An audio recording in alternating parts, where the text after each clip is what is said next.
The moment that rag hit my chest, I knew exactly how this day was going to go.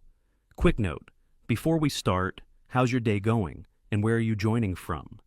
I was crouched near the bow of the North Star Sentinel, deep in diagnostics. One of the thrusters was off by 0.5%, which might sound like nothing to most people, but on a vessel this size, that's the kind of thing that throws you off course in open water. I had a thermocouple lead in one hand and a diagnostic tablet in the other. I was focused, calm, in the zone, wearing gray coveralls, steel-toe boots, and the same damn knit cap I've worn since I froze my ass off wiring hull sensors in Duluth at 19. From a distance, sure, I looked like crew, but I was the one who built this boat, from the keel up. And in that moment, none of that mattered. Not to Tyler. He came stomping up the gangway like a frat boy late to a yacht party. Loud voice, heavier cologne, no sense of place. 27 years old, all smug grin and shiny teeth, with some marketing assistant giggling 2 steps behind him. He didn't look at my face. He looked at my boots. Then he snapped his fingers. Hey, clean this up before the investors show. Don't want maintenance guys cluttering the deck. He tossed a dirty rag at my chest like it was a joke between friends, then laughed and turned to the girl like I didn't exist. I caught the rag, dropped it on the deck, and stood up slow. You need something? He didn't even blink. Yeah, I need you to clean faster and get off the boat. This isn't a break room. That was it, not anger, not even surprise. Clarity. He had no idea who I was, no clue whose boat this was. He thought he was the boss because someone handed him a title on a LinkedIn slide deck and told him to smile for the cameras. And for a second, I actually pitied him. I could have ended him right there, pulled rank, pulled documents, pulled the plug on his access codes. But I didn't. Not yet. Because the thing about people like Tyler, they don't learn from being told. They learn by being humiliated. And I was going to make sure this lesson stuck. I turned back to the panel, locked in the last line of diagnostics, and let him walk away. Let him dig his own grave, with both hands. I let him walk away that day, but I already knew where this road was headed. And truth is, I'd seen it coming 6 months earlier, sitting across from his father in a boardroom with too much glass and not enough spine. Leonard always talked like he was doing me a favor.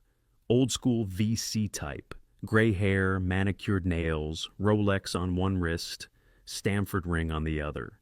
He leaned in with that smile investors practice in mirrors.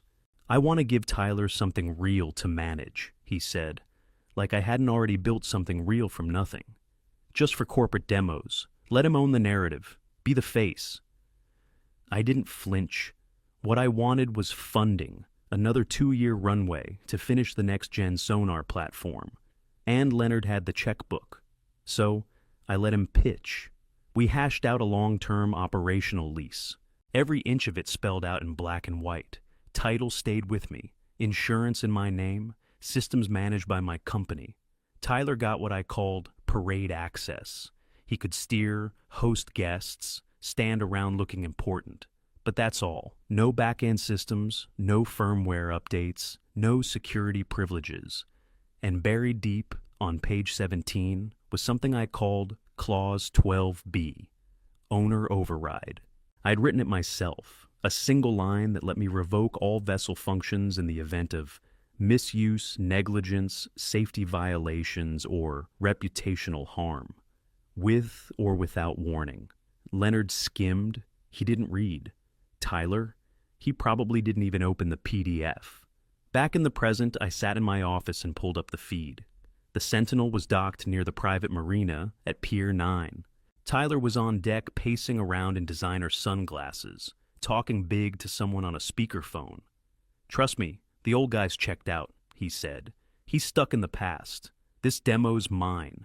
I'm going to roll out a new vision. He kept pacing.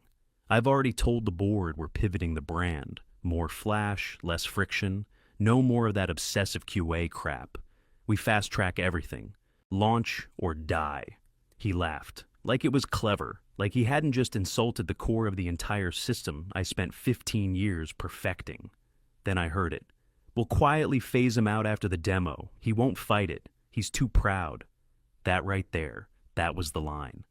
Disrespect was one thing, but this wasn't some clumsy power move. It was a full-on coup, on my boat, using my systems, backed by my investors. I watched him raise a drink to the camera, shout something to the girl beside him, then cut the call. That's when I opened the agreement folder, page 17, clause 12B. Still right where I left it. I copied it into a new file, highlighted it, saved a backup. Then I pulled up the diagnostic logs from the last 48 hours. Noticed 3 flags, 2 protocol bypasses, 1 firmware rollback attempt, all by Tyler's crew. He didn't just want my boat, he wanted my legacy. He thought he could take it. I didn't call Leonard, I didn't call the board. I started planning, I didn't need permission, I had the clause, I had the feeds, and I had the key. I didn't get mad, I got to work. For the next few days I kept quiet and watched. Pulled live feeds from every onboard camera, audio logs, internal comms, system interactions. I had back-end access to everything. They never thought to check, never thought to ask. First file, cigar ash ground into the teak flooring. Second, a half-empty whiskey bottle next to the nav console. I watched a junior crew member try to clean it before anyone noticed. Too late, it was all logged. Then there were the documents, contracts, vendor quotes, partial salary reports, left wide open in plain sight while he walked around playing CEO. I saved everything, no edits, no commentary, just the raw, ugly data. Midweek, I ran into Greg Munson, one of the older investors, at a peer association lunch. He stepped close and lowered his voice. "You really letting that kid run wild on your boat?" I held his eyes. "I'm collecting a large enough data set." He gave a nod like he understood. And I think he did. Back on the live feed, Tyler stood in front of a whiteboard, giving a pitch to someone in a suit. He wore a polo with our logo stretched across his chest like he owned the damn thing. "QA's killing us," he said. "We could double output if we ditch half the testing." The guy raised an eyebrow. Tyler grinned. "Come on, you think Apple's checking every cable? This isn't a submarine. It's a party with tech." A party. That's what he saw when he looked at the Sentinel. Not the triple redundant wiring I designed. Not the internal failovers that took me 8 months to model. Not the collision avoidance AI that passed every stress sim we threw at it. He saw a floating Instagram reel. He even mocked the diagnostic overlay I'd been running. Called it paranoia programming in front of a junior staffer. "You know who programs like that?" he said, laughing. "Old guys scared of lawsuits." I listened to the recording twice, saved both versions. Then I pulled up the demo interface, my code, and got to work. It started with a compliance patch, small, targeted, logged into the system like any normal update, but inside was a conditional lockout.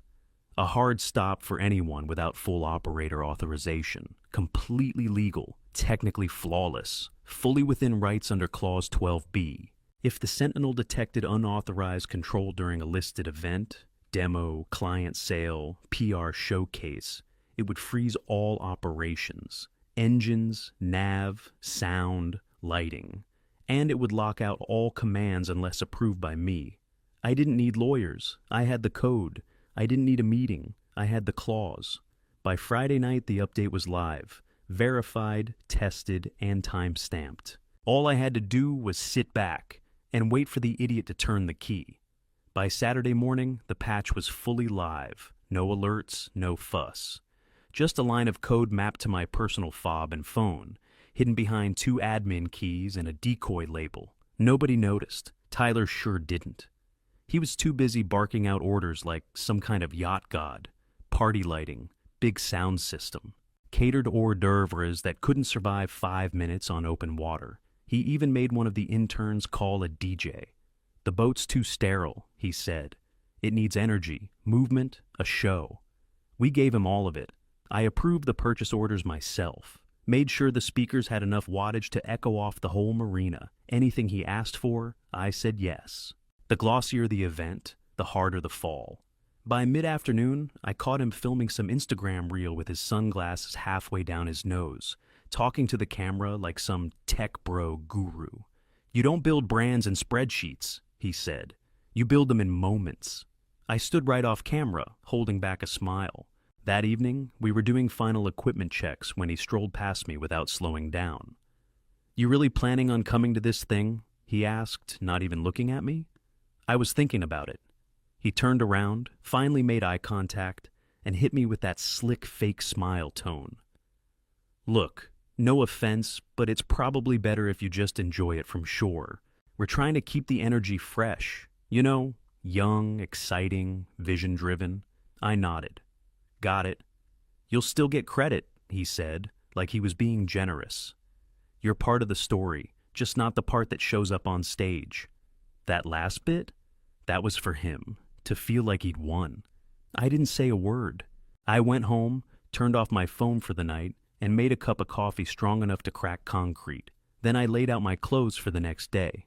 No logos, no colors, just black. I didn't want to be seen until I chose to be. And while the rest of the crew scrambled to make Tyler's floating circus look like a legitimate corporate event, I went over every contingency. Triple-checked the lockout, verified signal range, ran the override test from my fob in the driveway, green light. I even checked the battery on my backup phone, just in case the main one failed. That night, I didn't sleep much, but I wasn't nervous. I was ready. He thought I was out, that I'd stepped aside, bowed out gracefully. But the boat didn't belong to him. The code didn't belong to him. And tomorrow, the spotlight wasn't going to save him. It was going to expose him. By 9 the next morning, the marina looked like a damn parade. White tents everywhere, bartenders in branded polos, local news trucks. Somebody even roped off a VIP media zone, like we were launching a space shuttle. I walked the dock slow, blending in like any other guest. No logos, no clipboard. Just black jeans, a windbreaker, and my name not on any list. The Sentinel floated at slip 16, polished like a trophy.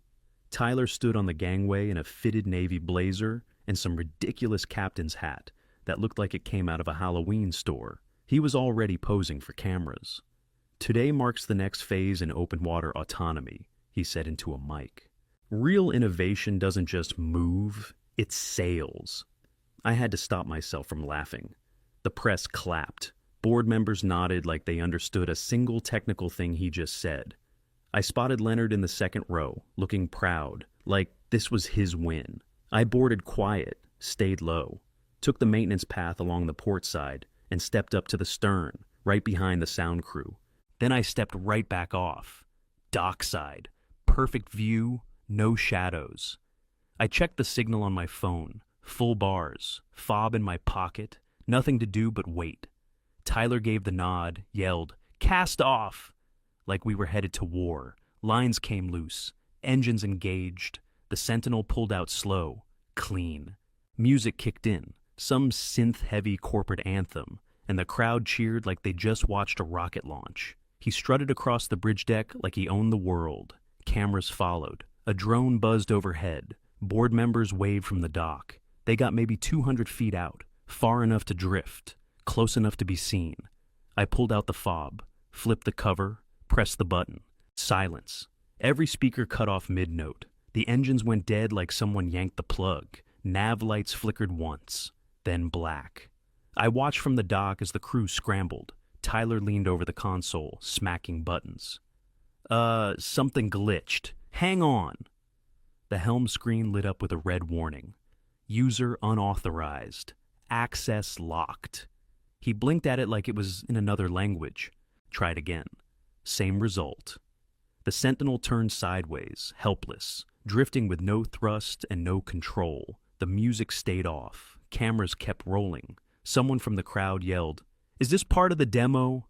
Tyler didn't answer. He grabbed a radio and started shouting. I couldn't hear the words, but I saw the panic. One crew member shrugged. Another shook his head. No overrides. No back door. Because I didn't build one.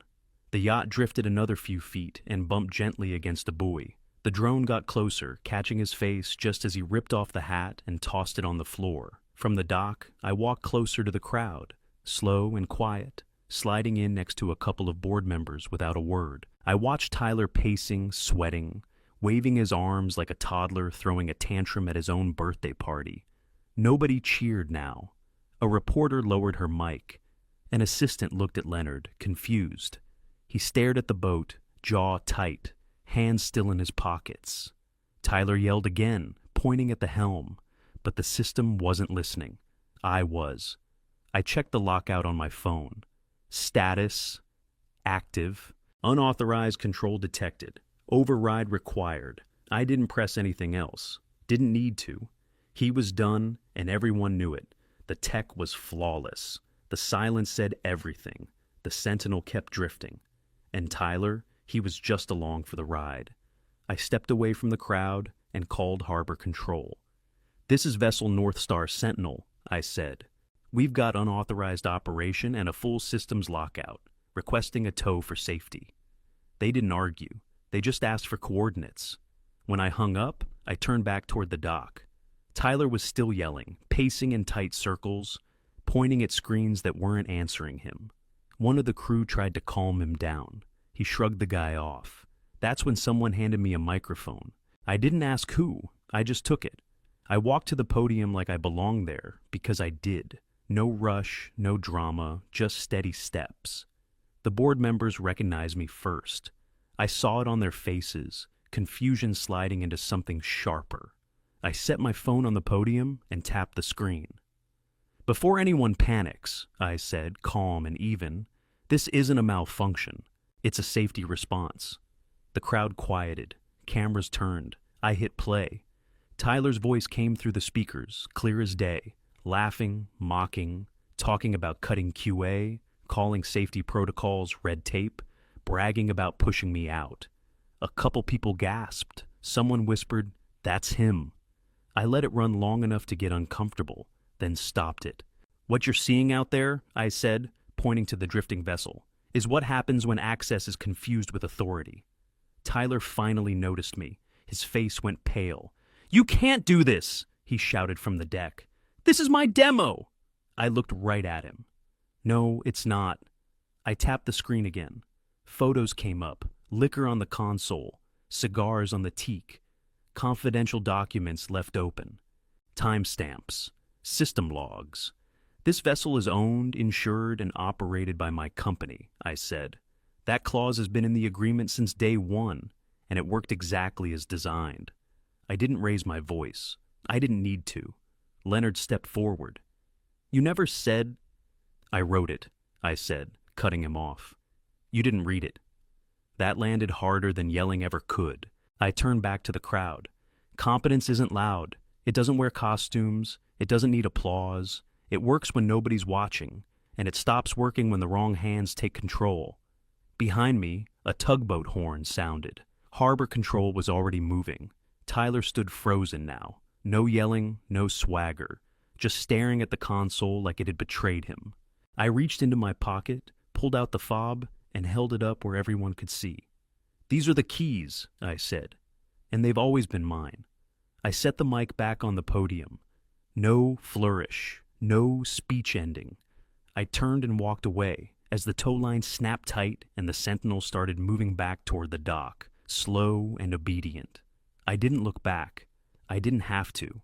By the time the Sentinel was tied up again, Tyler was gone. Not escorted, not asked, removed. One of the security guys, one I hired back when we still worked out of a warehouse in Duluth, walked him down the dock without a word.